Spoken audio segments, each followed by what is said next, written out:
What is an implosion? Implosion is a process of destruction by collapsing inwards of the object itself. Where explosion expands, implosion contracts. In the case of the Titan Submersible, the implosion was caused due to very high hydrostatic pressure of the surrounding water, which happened within a fraction of a millisecond, as shown in the animation. At the depth the Titanic rests, there is around 5,600 pounds per square inch of pressure.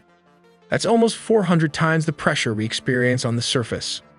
As the submersible is deep in the ocean, it experiences the force on its surface due to the water pressure. When this force becomes larger than the force hull can withstand, the vessel implodes violently. But why did this implosion happen to the Titan Submersible? Existing technology is based on steel, titanium, and aluminum. These are what kept other submarines from being crushed. But the Titan has had an experimental design. It used mostly carbon fibers, which have the advantage of being lighter than titanium or steel. The properties of carbon fibers for deep-sea applications are, however, not that well understood. It can crack and break suddenly. We corrected our recent video listening to all your comments and research, so stay tuned with this corrected version and don't miss a beat. OceanGate Titan. This is not a submarine, but the Titan is a Cyclops-class manned submersible. But what's the difference between the two? The primary difference between a submersible and a submarine is that the submersible is launched from a mother vessel or home vessel. They are typically launched on a raft or platform, which is placed into the ocean, and ultimately descends via 4 electric thrusters, which helps it to reach speeds of around 3 knots. But a submarine can dive underwater without any external equipment and surface all through the process of buoyancy. These are the basic system that makes up the submersible. Number 1. The mothership named the Polar Prince, which is actually an icebreaker. Number 2. The ramp that transports the vessel up to a certain department. Number 3. The OceanGate Titan itself. Let's look at its specification. The vessel has a length of 22 feet 6.7 meters, which is pretty small considering it can go to great depths, while it has a breadth of around 9.2 feet or 2.8 meters. And it has a height of 8.3 feet or 2.5 meters. Comparing this to an average human will help us visualize how small it is. Even better, let's compare this to a small SUV to help us understand its dimension better. Interestingly, it can carry around 5 people, a pilot, and 4 passengers, who have to sit on the floor and have limited room to move around. Imagine sitting like this for 8 hours. If someone asks the question, what if nature calls?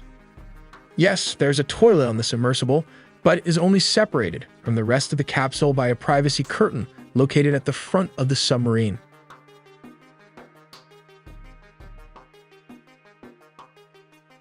The interior of the vessel is pretty simple.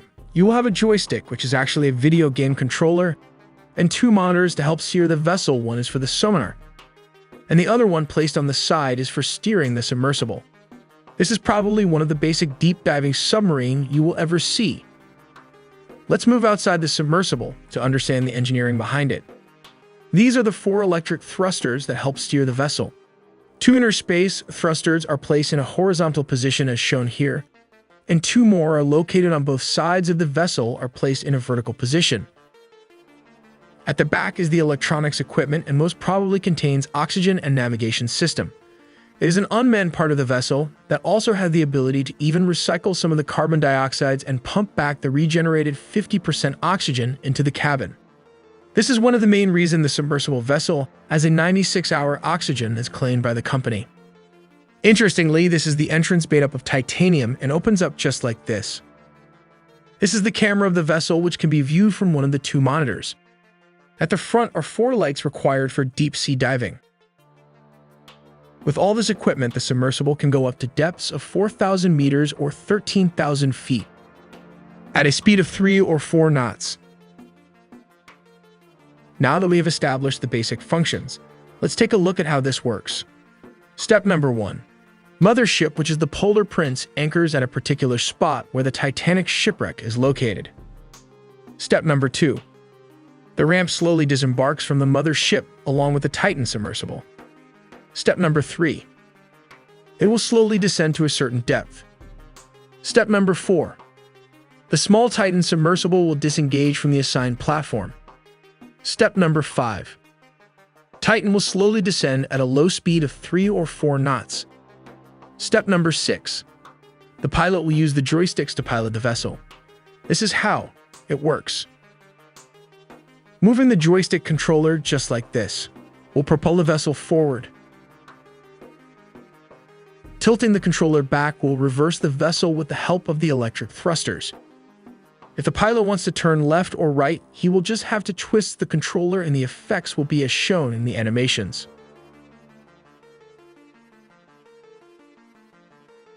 On the left-hand side of the joystick is the down and up controller.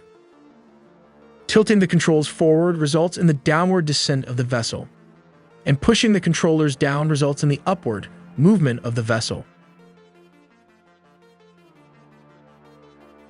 The submersible did not even reach the wreckage of the Titanic, but suffered an implosion because of the weak carbon fiber hull. And the debris is located just 1,600 feet from the Titanic and consisted of 5 parts as shown here in the animations. Till then, check out the many engineering animations as we make original videos from scratch in 4K 3D animation, with just 2 people working on this channel. So please like and subscribe for more videos to come.